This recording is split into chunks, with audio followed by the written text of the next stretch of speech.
Voy a pedirle entonces, sin más preámbulo, a José Antonio Quiroga que encienda su micrófono y tome la palabra. José Antonio, como ustedes saben, es historiador, es un intelectual muy reconocido y uno de los más importantes productores de libros en Bolivia, así que es un honor tenerte acá, José Antonio. Además, ha estado de líder de la comisión de programas, si estoy bien informado, de comunidad ciudadana, así que está muy cerca del proceso y creo que su visión nos va a ayudar mucho a entender la dinámica que nos han descrito hasta ahora Juan y Carlos Hugo. Así que adelante, José Antonio, y gracias por estar acá. Sí, muy buenas tardes. Les agradezco mucho por la invitación. Es muy grato encontrar a muchos cochabambinos eh, con los que no tenía mayor relación hace mucho tiempo. Yo también soy cochabambino y hago una aclaración, no soy historiador. Efectivamente soy editor de libros y desde hace 2 años fui parte de la Dirección Nacional de Comunidad Ciudadana, primero como coordinador político nacional en el año 2019 y después de las elecciones de ese año renuncié a esa función y asumí la responsabilidad de la elaboración o la actualización del programa de gobierno. Actualmente ya no cumplo ninguna función en ninguna directiva de comunidad ciudadana, ni en el comité ejecutivo que se ha reconstituido en estos días, que es básicamente el equipo de acompañamiento de Carlos Mes. Las razones de mi cambio de situación dentro de Comunidad Ciudadana obedecen a que durante todo el último año fui muy crítico respecto a la estrategia política y electoral de Comunidad Ciudadana, al estilo de gestión y conducción interna, y a la caja de mensajes. Juan del Granado ha descrito muy bien lo que han sido los principales errores, creo yo, en la conducción electoral. Comparto muchas de esas observaciones, algunas ya las conocíamos por artículos que publicó Juan. Sin embargo, me mantengo como militante de Comunidad Ciudadana, fiel a un proyecto que espero que todavía pueda reinventarse en el curso de los próximos meses y a partir de una bancada parlamentaria nada despreciable en número y en composición, que creo que va a ser el eje en torno al cual se produzca un proceso de democratización interna que es muy importante.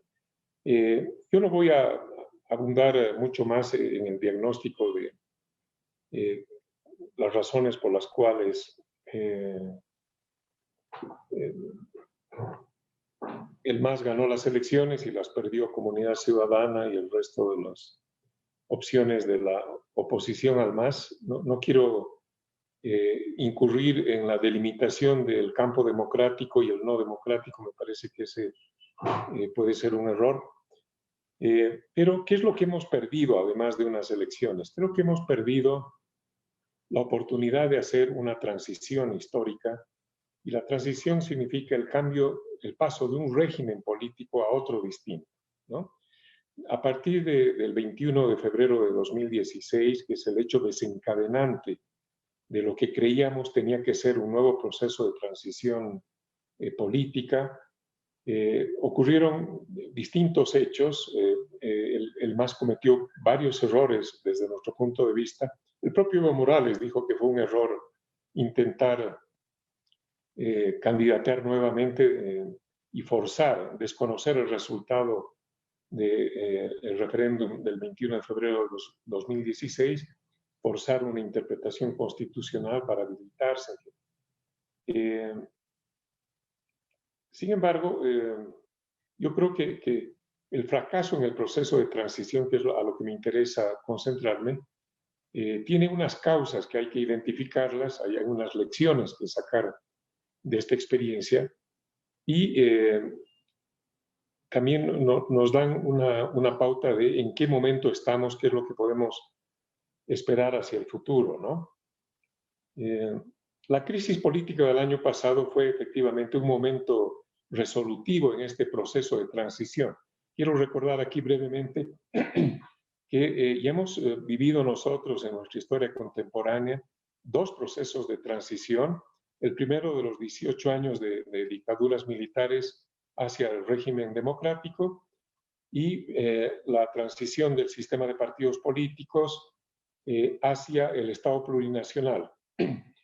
En ambos casos, esos procesos demandaron un total de 7 años cada uno y en el camino hubo elecciones nacionales, golpes de Estado, gobiernos interinos, acortamiento de mandatos, desaparición de ciertos partidos o actores políticos, emergencia de nuevos liderazgos. Es decir, son momentos de reorganización del campo político que expresan también cambios que surgen desde el fondo digamos, de las capas tectónicas de la sociedad. Nosotros creíamos, tal vez de un modo algo ingenuo, que estábamos entrando en un proceso de transición de características similares. Y para eso se requería efectivamente una gestión de la transición muy distinta a la que hemos tenido.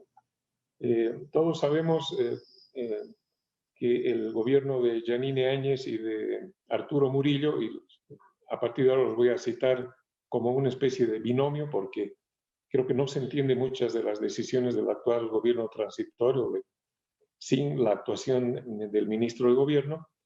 En lugar de conformarse como administrador de un proceso de transición, actuó con un protagonismo político como si hubiese sido un gobierno elegido en las urnas para administrar el país por 5 años, tomó medidas muy desacertadas en el manejo de la pandemia y de la crisis económica, tomó algunas medidas de largo plazo que no le corresponden a un gobierno transitorio, y el error más grande que cometió fue perder la neutralidad, habilitando una candidatura, la de Yanine Áñez, y en segundo lugar, no haber hecho las elecciones en la primera fecha prevista, cuando todavía el nivel de contagios en el país de COVID eran muy bajos. Se podía haber hecho una mejor administración sanitaria del proceso electoral que en octubre de este año.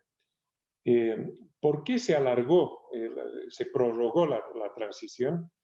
Primero, por conveniencia político-electoral del gobierno accidental de la señora Áñez y por cálculo de los partidos que promovieron su candidatura, necesitaban más tiempo para armar esa opción electoral y al gobierno transitorio le convenía estar más tiempo ejerciendo una función que le permitió utilizar bienes públicos para fines privados, como se demostró en varios casos de corrupción. Yo creo que esta es una de las causas principales que explican el resultado electoral, y es que la mayor parte de la gente que había dejado de votar por el MAS en el 2019 vio en el gobierno de Áñez y de Murillo una prueba, una muestra, digamos, de lo que podía ser una opción a un gobierno del MAS. Y entonces mucha gente dijo, bueno, si esta es la alternativa, prefiero nomás quedarme con lo malo conocido, que me da al menos cierta seguridad, cierta estabilidad, ciertas reglas de juego más claras. El MAS utilizó muy bien el argumento del miedo, de que si no eran ellos gobierno, iba a volver la convulsión, en fin. El gobierno transitorio se convirtió entonces en un régimen de excepción. Y eso es una anomalía no solo en los procesos de transición que hemos vivido en Bolivia, sino también en otros procesos similares en la región y en el mundo, ¿no? Es decir, lo peor que puede hacer un gobierno transitorio es ponerse a perseguir política y judicialmente a sus adversarios, competir electoralmente con los otros actores partidarios, y eso es justamente lo que se hizo, y lo que tuvimos entonces es un régimen de excepción que seguramente el MAS se va a ocupar de demoler judicialmente en los próximos meses y años. La oposición al MAS cometió también muchos errores. Juan ha mencionado varios de ellos. Yo creo que el principal error de Juntos fue creer que podían armar una opción unitaria amplia en torno a la candidatura de Áñez, prorrogar el periodo de transición. El error principal de Creemos creo que fue apostar a una proyección, una representación regional que no quedó anclada a ninguna opción nacional potente. Es decir, intentaron digamos, hacer la vía catalana, para ponerlo de alguna manera, en Bolivia. Y Comunidad Ciudadana creo que cometió el principal error de abandonar la construcción del centro democrático y trasladarse a disputar el voto en Santa Cruz bajo la consigna del voto útil, que le funcionó bien en las elecciones de 2019, pero que en 2020 no tenía viabilidad alguna, ¿no? Es también muy cuestionable en términos estratégicos que el propósito de una elección sea llegar a segunda vuelta o conquistar el voto útil, ¿no? Ahí claramente hubo un déficit de propuesta y de capacidad de operación política. Hubo una repetición de mensajes de campaña muy similares a los de 2019, otro de los motivos que fueron más criticados dentro de Comunidad Ciudadana. Este tema del cáncer gratuito y las cámaras en la solapa de los policías, en fin, efectivamente fue como dijo Juan, una banalización del discurso político. Y yo creo que ambas opciones, la de Creemos y la de Juntos, centraron la mayor parte de su estrategia en la demolición de la figura de Carlos Mesa, ¿no? Y eso tuvo efectos reales y que se pueden medir en el resultado electoral también. En vez de confrontarse con el MAS, que era el adversario, digamos, común, centraron la campaña en contrarrestar la figura de Carlos Mesa, creyendo que eso podía debilitarlo al punto de voltear la preferencia electoral a favor de Áñez o de Camacho, y eso no ocurrió. Al final, Carlos Mesa terminó con una imagen muy abollada, pero ninguno de los otros contrincantes pudo superarlo electoralmente. El MAS también cometió errores, no solo aciertos, pero tuvo una eficacia cultural y en la narrativa del golpe de Estado muy eficaz. En los sectores populares asoció el MAS los estragos de la pandemia con la ausencia de Evo Morales, casi como si se hubiese cumplido la profecía de Álvaro García Linera, ¿no? Que dijo, si Evo se va, el sol se va a esconder, en fin.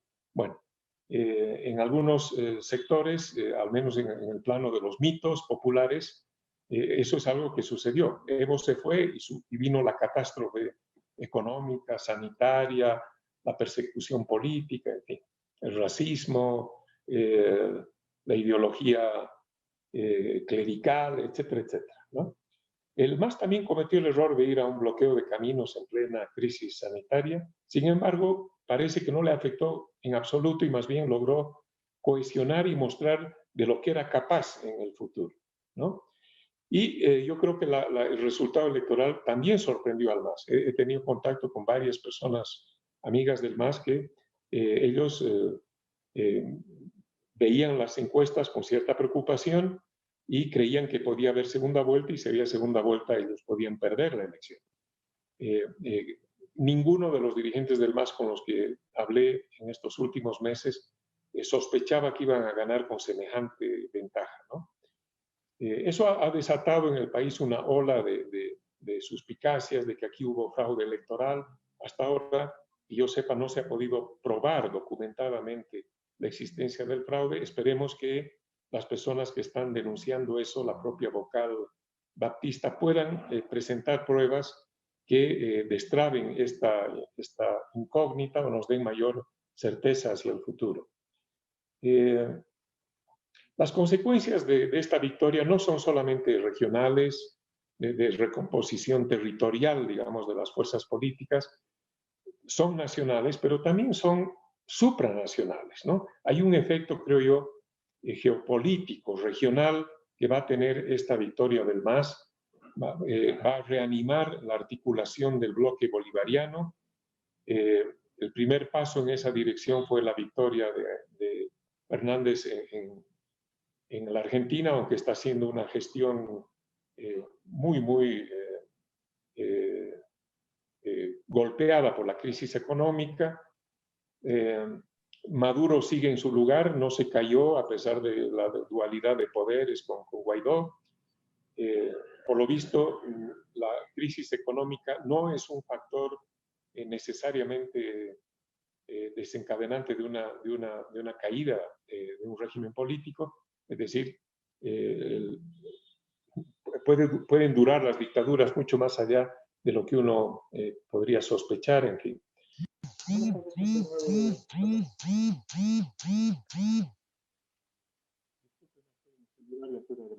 El MAS ha recuperado el centro democrático, particularmente el centro que votó a favor de Comunidad Ciudadana en la elección pasada, y ha ido más allá de eso, ¿no? ¿Qué va a ocurrir cuando todos los sectores corporativos del MAS, porque el MAS no va a cambiar, yo creo, el estilo de gestión, va a seguir siendo un proyecto basado en la distribución de cuotas de representación política y de cargos en el Poder Ejecutivo y en los gobiernos subnacionales a favor del entramado de organizaciones sociales que conforman el MAS? Entonces, una cosa es administrar un régimen de naturaleza corporativa basado en la prebenda cuando hay excedentes. Y en este caso el MAS se va a hacer cargo de una gestión de gobierno sin los recursos económicos de los que disfrutó en el pasado y en una situación de crisis sanitaria que puede prolongarse por muchos meses más, ¿no? Las primeras acciones del gobierno, manipulación de la justicia para liberar a todos los imputados, exministros de Evo y otras autoridades del MAS. En pocos días han liberado a todos ellos, es decir, el manejo de la justicia va a ser similar al que vimos en los 14 años precedentes. No creo que haya un proceso de renovación que pueda desplazar al evismo. Yo creo que otra de las amenazas del gobierno de Arce va a ser esta división de funciones, ¿no? Una fuerza del MAS que gobierna y una que ejerce el poder. Yo creo que Evo Morales no va a dejar de ejercer el poder aunque no esté en el gobierno, y eso lo puede hacer a través del manejo mayoritario que tiene la Asamblea Legislativa, en los gobiernos subnacionales, en una parte del gabinete. Ahí vamos a tener un escenario de lo que Álvaro García llamó alguna vez las tensiones creativas.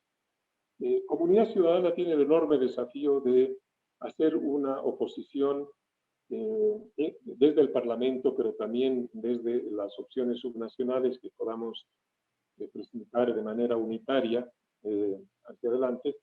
Tiene la enorme responsabilidad de transformarse en una institución para la democracia. Es decir, hasta ahora Comunidad Ciudadana ha sido un proyecto político basado básicamente en una persona, en una candidatura.